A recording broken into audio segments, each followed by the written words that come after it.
여러분 반갑습니다. 김덕희입니다. 자, 이번 시간에는요, 복지국가의 발달에 대해서 강의를 진행하겠습니다. 항상 말씀드리지만, 거룩하게 공부해야 됩니다. 거룩이 뭐라겠습니까? 분별력입니다. 분별하여라. 분별이 거룩입니다. 똥인지 된장인지 분별하여라. 선인지 악인지 분별하여라. 시험에 나오는지 안 나오는지 분별하여라. 이 분별을 하는 겁니다. 그래서 버릴 건 철저히 버리고 시험에 나오는 건 철저히 내 것으로 만드는 게 합격의 지름길입니다. 이게 복지국가의 형성이다 라고 나왔습니다. 세계대공황 이후 이건 몰라도 돼요. 아, 복지국가의 형성이 1920년에서 40년대구나.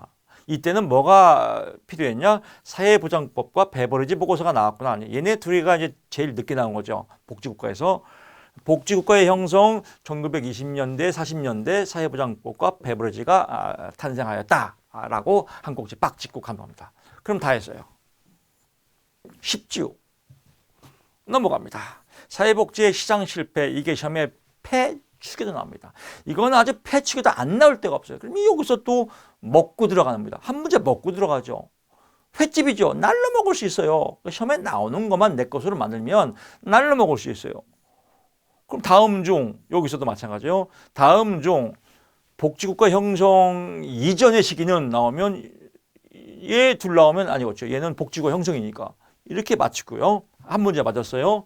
또 여기서는 또 재수점은 두 문제 맞을 수 있습니다. 사회복지의 시장 실패. 사회복지가 시장에서 실패했다 이거예요. 시장체계가 비효율적이기 때문에 그래서 뭐예요? 정부에서 관여를 해야 된다. 이게 이런 얘기입니다. 그러니까 정부에서 관여해야 할 수밖에 없던 실패 원인이 뭐냐? 공공재 공급의 실패라는 겁니다.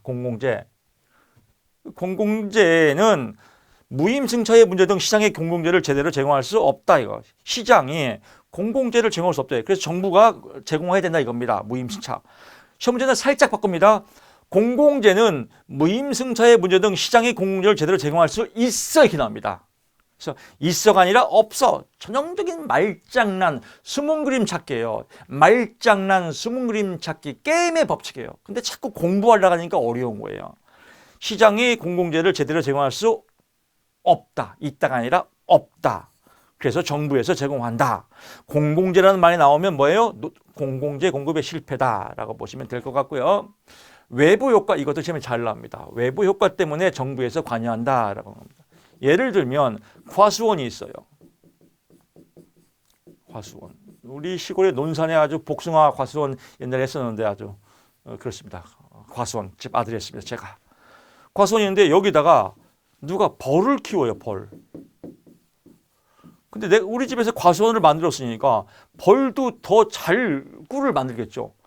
이건 뭐예요? 외부 효과죠. 외부. 이건 긍정적 외부 효과예요.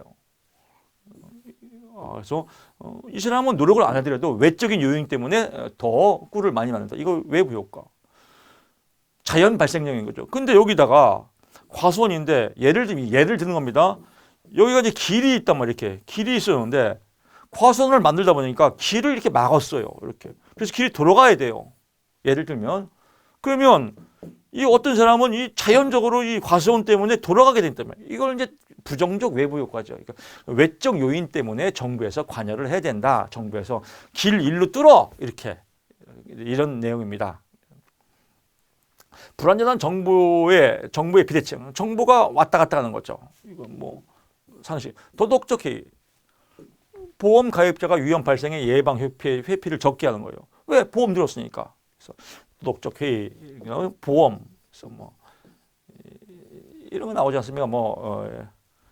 교통사고 가짜 환자 뭐 이런 것들 이제 도덕적 해이라고 한다. 규모의 경제라고 하면 규모의 경제라서 이런 거 다 보면 국민연금 건강 이런 거 보면 시험에 안 나와요. 그냥 이런 거까지 공부할 필요 없어요. 이런 거 공부하지 마세요라는 게 제일 여러분 고마운 거예요. 그러니까 혼자 공부하세요. 제발 좀. 혼자 공부하면 규모의 경제, 규모를 확대할 경우 비용 측면에서 저렴한 비용으로 재화와 서비스 공부할 수 있고 쭉 해서 이거 공부해봤자 헛발질해요. 규모의 경제는 이거 하나예요. 국가에서 관여를 하는 겁니다. 국가에서 시장에 관여하는 거예요. 예를 들면 이거 대량으로 찍어. 마스크 대량으로 찍어. 마스크 대량 찍으면 생산비가 내려갈 거 아니에요. 생산비가 절감된다. 그래서 마스크 많이 만들어. 이렇게 해서 대량 생산으로 해서 생산비가 절감되는 걸 규모의 경제라고 합니다. 다시 갑니다. 정부가 관여해서 대량 생산을 위해서 생산 비용이 절감되는 것을 규모의 경제라고 한다. 라고 보고요. 그러니까 이런 거 공부해봤자 아무 의미가 없다는 거예요. 강의 들으셔야지. 소득 분배의 불공정, 분배가 잘못된 거죠. 그 아주 쉽잖아요. 미국의 경제 대공황과 사회 보장 나옵니다.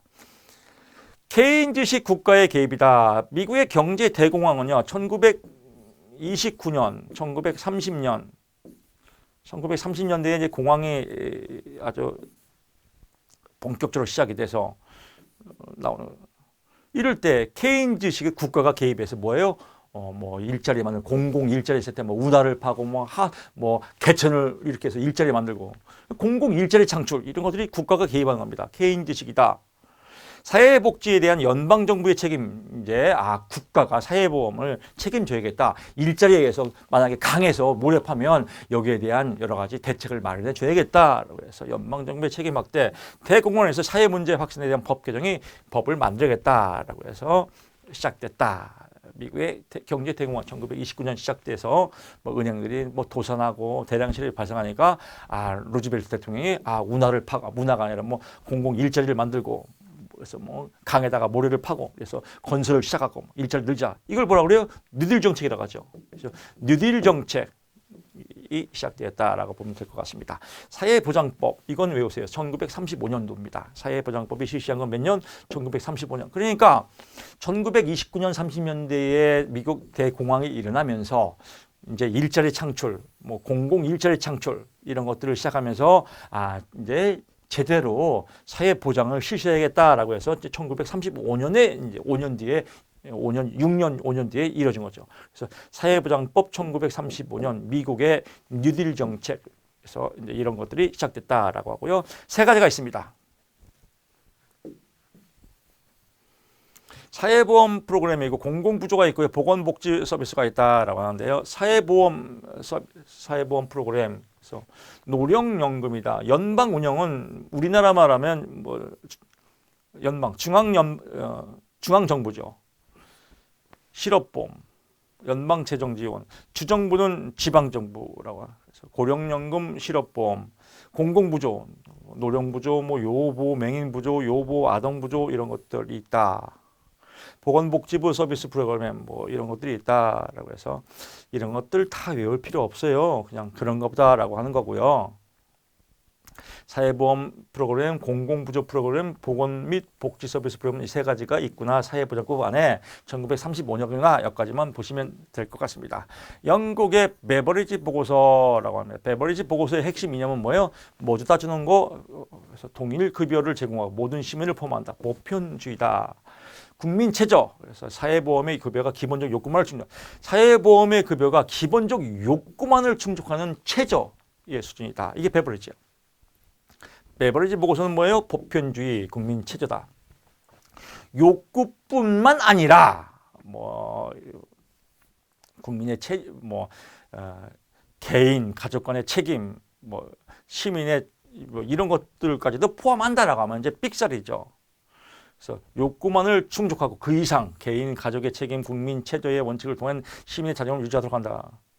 그 이상은 뭐 그 이상은 아니다. 막 이렇게 이해하십시오. 그냥 사회보험의 급여가 기본적 욕구만을 충족한다라고 하는 거. 뭐 그 이상은 그냥 유지하는 거다라고 보시면 될 것 같습니다. 그래서 베버리지라고 보고요. 사회보장의 3대 전제 조건, 완전 고용 나오고요. 포괄적 보건 서비스, 보편적 가족수당이 3대 전제 조건이다. 큰 틀만 잡으시고요.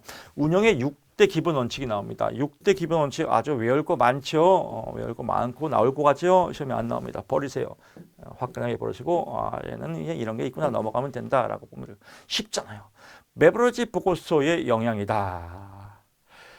뭐 사회보장청 설치 볼 거 없습니다. 뭐 이런 거 쭉 나오고요. 뭐 요람에서 무덤까지의 사회보장 체계가 정비되었다. 베버리지 보고서다. 뭐 이 정도만 알면 될 것 같습니다. 복지국가의 위기와 재편이다. 그래서 이제 위기가 맞고 이제 다시 재편했다라고 보는 겁니다. 그래서 뭐라고 보고요. 이제 위기가 나왔단 말이에요. 뭐 오일 쇼크가 나오고 불황이 나오고 2차 세계대전 이후에 30년간 지속된 복지국가의 안정체계가 흔들리고 그러면서 영국에서는 보수당 정권의 개혁, 대처 수당, 대처리즘이에요. 레이건 대통령이 경제를 만들었다 해서 레이건노믹스, 그래서 다 보수 정당이죠. 보수 정당 하면 뭐예요? 보수 정당. 하면 뭐가 나와야 돼요? 시장 경제. 또 뭐가 나와야 돼요? 자유 경제. 다 보수파죠. 보수 우파들. 시장 내비둬라. 그러니까 복지가 우선이에요, 성장이 우선이에요. 성장이 우선이다. 성장이 우선이고 성장을 해야 복지가 있다. 이게 대처리즘 레이거노믹스예요. 좌파는 뭐예요? 복지가 우선이고 성장이 있다. 이런 거죠. 그래서 대처리즘 레이거노믹스 성장 우선주의. 성장을 해야 그 다음에 복지가 따라준다. 성장을 하려면 기업을 내비둬라. 세금 많이 걷지 마라. 자유시장 내비둬라. 라고 해서 보수 우파에 대한 내용이다. 라고 보시면 될 것 같습니다. 이제 정치 얘기하면 저는 그래요. 정치. 예민한 부분이 막 우파가 낫다. 좌파가 낫다. 쌈질이에요. 저는 이놈이나 다 똑같은 놈들이에요. 쌈질하는 것들. 자기 존재감이 없으니까 쌈질하는 거예요. 예민한 발언을 제가 하는 겁니다. 왜? 좌파는 좌파 나름대로의 장점이 있고 우파는 우파 나름대로의 장점이 있는데 얘들은 이것만 봐요. 코끼리가 있다. 그림을 코끼리가 코가 크겠죠? 그림을 잘못 못 그려서 오케이. 이게 코끼리예요. 코끼리 얘만 보면 얘가 맞고 얘만 보면 얘가 맞고 그런 거예요. 그러니까 우파가 맞아. 좌파가 맞아. 이거는 다 지 이익에 대한 그냥 편향주의예요. 가장 좋은 건 좌파의 좋은 점, 우파의 좋은 점을 잘 섞어서 국민이 잘 살 수 있도록 하는 게 정치라고 생각합니다. 근데 정치인은 복지, 국민들을 위한 서비스를 주는 사람인데 우리나라 정치는 참 그래요. 맨 출세지향주의죠. 패거리. 하여튼 똑똑한 사람도 그 당만 들어가면 다 집단 미쳐버리는 거니까 참 안타깝습니다. 하여튼 그렇습니다. 에스핑 앤더슨의 재편 방식 이제 뭐 시험 문제에 지가 다 써 있어요. 이거 에스팅 앤더슨 외울 거 없어요. 그냥 이런 게 있구나라고 해서 사회 민주주의, 3인당, 자유주의적 복지, 자유당, 보수주의, 조합주의, 섞었다 뭐 이렇게 보면 되겠습니다. 제3의 길이다라고 하는 겁니다. 제3의 길은요, 실용주의적 중도 좌파 노선입니다. 그래서 뭐 어쩌고저쩌고 쭉 나오는데 제1의 길은 뭐예요?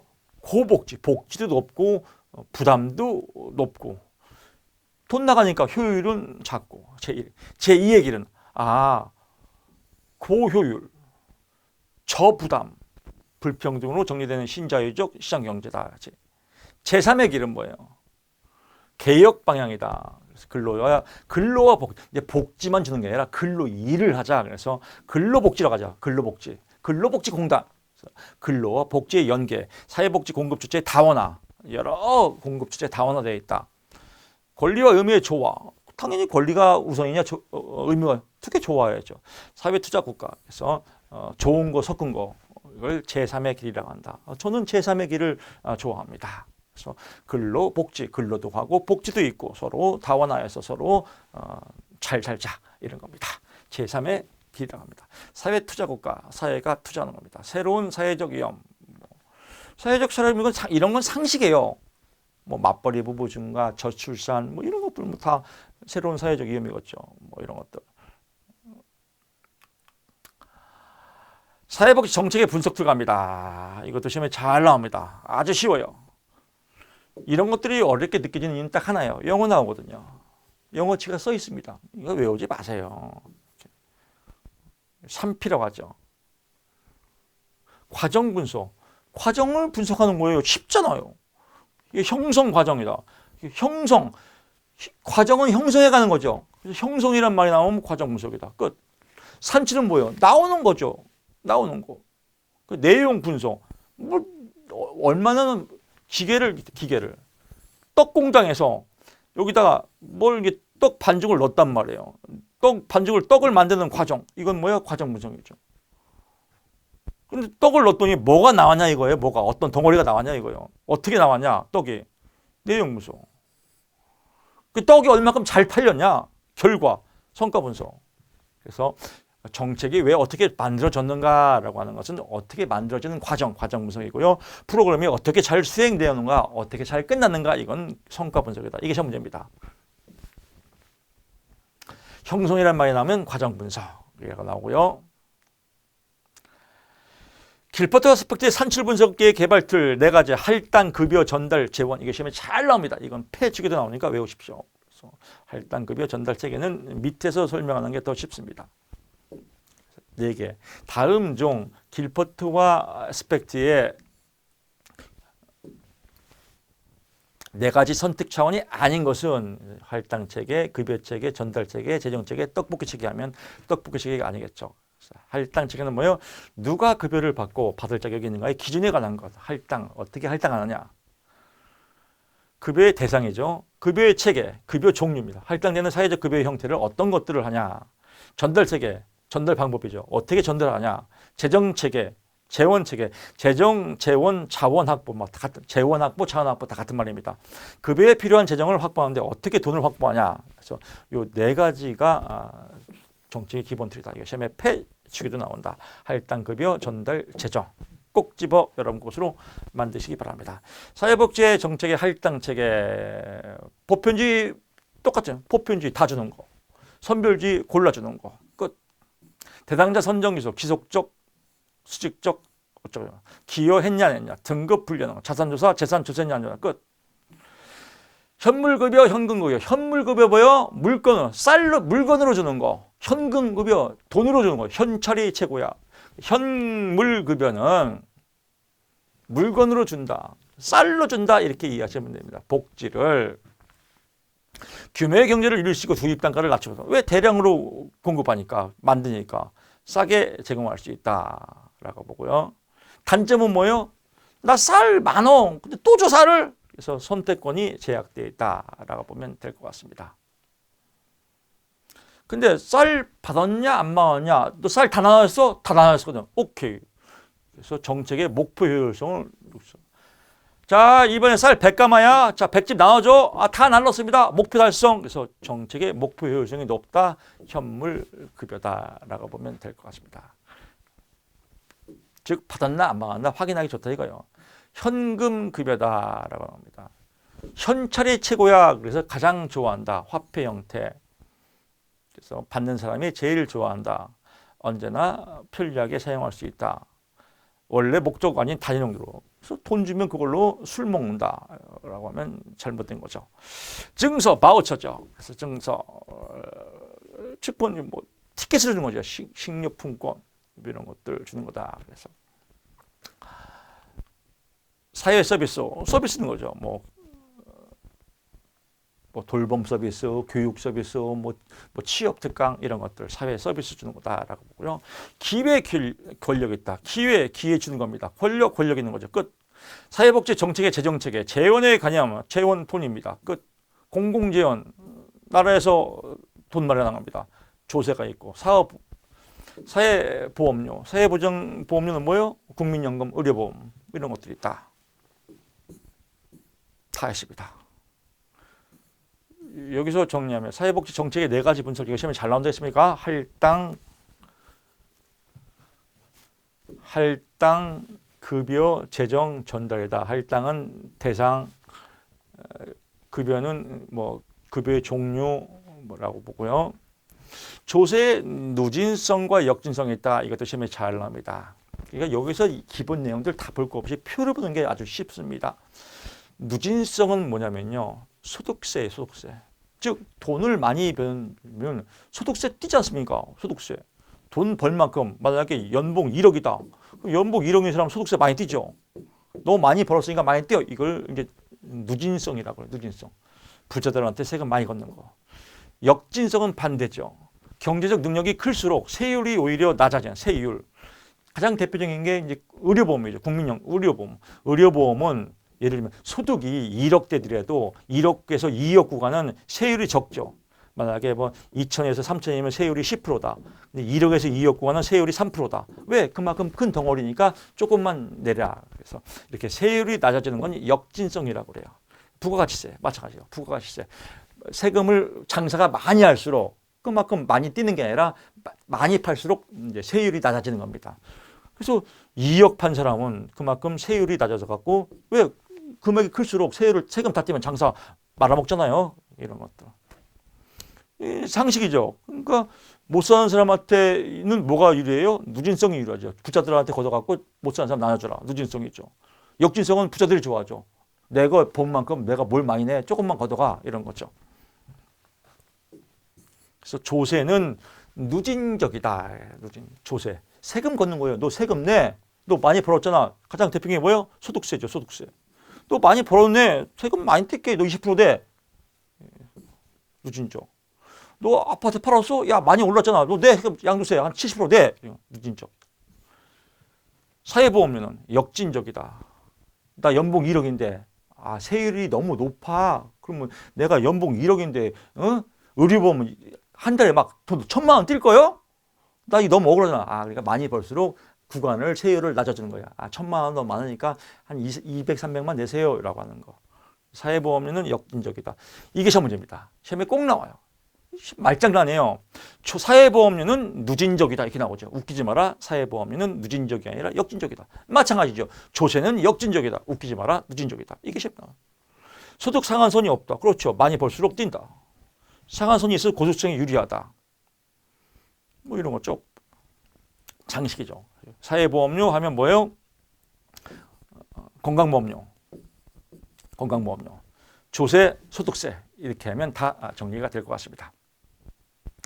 자 이렇게 해서 이번 시간 여기까지 마치고요. 뭐 크게 보면 진짜 겁나게 쉬워요. 어렵게 공부하면 미치기 어렵지만 그냥 이렇게 굵고 크게 이렇게 여러분 공부하시면 공부 굉장히 쉽습니다. 정책론 나무를 타 보면 미쳐버려요. 큰 숲을 보시고 크게 툭툭 치고 하면 의외로 재밌는 수업입니다. 다음 시간에 재밌는 수업 찾아뵙겠습니다. 고맙습니다.